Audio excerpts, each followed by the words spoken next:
Sabi sa balita, may dadating daw na malakas na bagyo. Kaya naman dalas-dalas na akong umakyat dito sa may puno ng saging para kunin itong puso. Bago pa nga sirain ng bagyo, ay kailangan ko na makuha to para maiulam namin ngayong hapon. Pagkakuha ko nga nito, ay kailangan ko na itong talupan. Ano nga kaya ang masarap na luto dito? Nag-iisip ako kung ano pwedeng maluto sa puso ng saging na ito. Pwedeng ginisa, pwede din paksiw, pero mas prepare ko magluto ngayon ng ginataan. Kaunti lang ang matitira pagka itong puso kasi tinatanggal yung makakapal na balat. Tapos tatanggalin pa yung bandang gitna, yung pinakabusil niya. Kaya ba, tinatanggal nyo din ba yung sa bandang gitna? Nakakain ba yan? Paki-comment naman dyan. Pero minsan akong minapanood dito sa video na ganitong nagluluto, hindi nila tinatanggal yung nasa gitna. Pagkatapos kong magayat ay nagpainit ako ng kawali at mantika para gisahin na yung ating luya. Inuna ko pala ang luya para mas mabango. Hindi ko na pala nakuhanan ng video yung paglamas ko ng asin dito sa ginahit kong puso para matanggal yung kanyang mga dagta.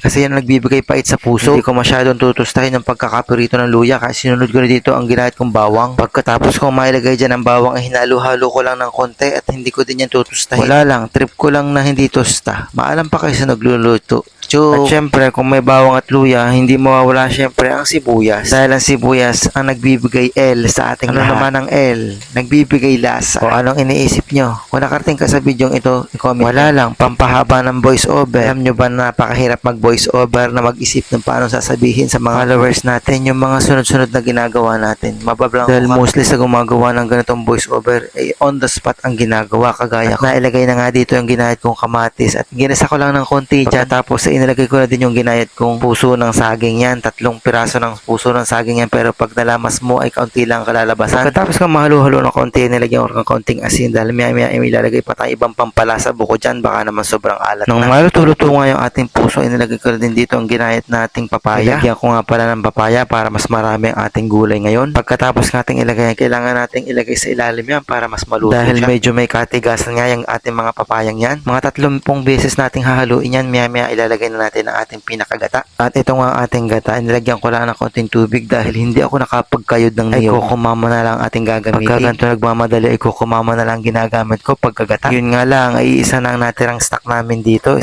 peraso, 1 pack na lang ng kukumama kaya pagkakasyahin na lang natin. Kung mapapansin nyo ay napakaitim ng ating ginatang pusong yan. Hindi katulad ng mga puso nating nabibili sa palengke. Ano nga kayang nilalagay sa puso ng saging na ginayat na nabibili natin sa palengke? Ano? Bakit yung hindi nangingitim? Pagkakaputi? Aba? Ay kainaman. At bago pa matunaw yung ating niluluto, ilalagay natin yan ng patis. Pampalasa pa din yan. Gaya nga na sinabi ko kanina, hindi ko dadamihan ng asin dahil maglalagay pa tayo ng patis. Napakalakas nitong sumipsip ng sabaw nitong mga puso ng saging na ito. Nag-iiga na yung ating niluluto. Kita nyo yan? Naging ginata ang paiga. Hintayin natin maluto yung lahat, pati yung papaya sa ilalim. Pagkatapos natin maluto-luto yan, lalagyan natin ang ating unang gata. Ito pala yung ating Coco Mama. Wala tayong unang gata. Puro unang gata talaga to yung ating nabibili. Haluin lang ulit natin ng 30 beses. Kung mapapansin nyo pag nagluluto ako, kaya naman maghalo. Ba't kaya ako hindi mapigilan ang sarili ko sa paghahalo pag ako nagluluto? Kaya naman, napapansin ako dito sa bahay. Bakit ako pag nagluluto, halo na lang halo? Ay hindi ko alam. Basta gusto ko haluin lagi pag ako may hawak na kawot. Ay aning baga. At dahil nga ginata niya ating niluto para mas tumibay at hindi agad mapanis, nilalagyan ko ng kaunting suka. Para lang hindi masyadong maasim, konti lang nilalagay natin yon dahil pagka maasim naman,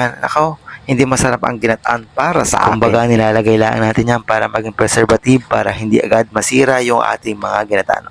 May natutunan kayo sa akin ngayong araw. At nung malasahan ko na tamang-tama na ay inilagay ko na itong ating 3 perasong berdeng sili. Hindi ako matali pagka ako'y walang nilalagay na siling berdeng garne. Kahit berde, kahit hindi yung pula, basta may lasang sili. Ay hindi na natin gagayatin para makapangain ng mga bata. Ang ginagawa ko din para kung gusto ko ng mahanghang ay di kakagating ko na. Ay di pa kutib-kutib. Di isang subo, isang kutib ng berdeng sili. Di may halang din. Kaya ganyan din ang ginagawa. Pagka ayaw ng mga kasamahan nyo na mahalang, gagawa ka ng paraan. Alam nga namang basta ka na lang. Nagsubok din pala ako magluto din ng turta. Maiba naman. May mga bata ay na aming baon. Nung kami napasok sa school, patitikim ko din sa bahay kung magugustuhan. Maganda rin, masarap at crispy. Siya hanggang dito na lang ang pagluluto. Kami kakain na sa diyan na kayo.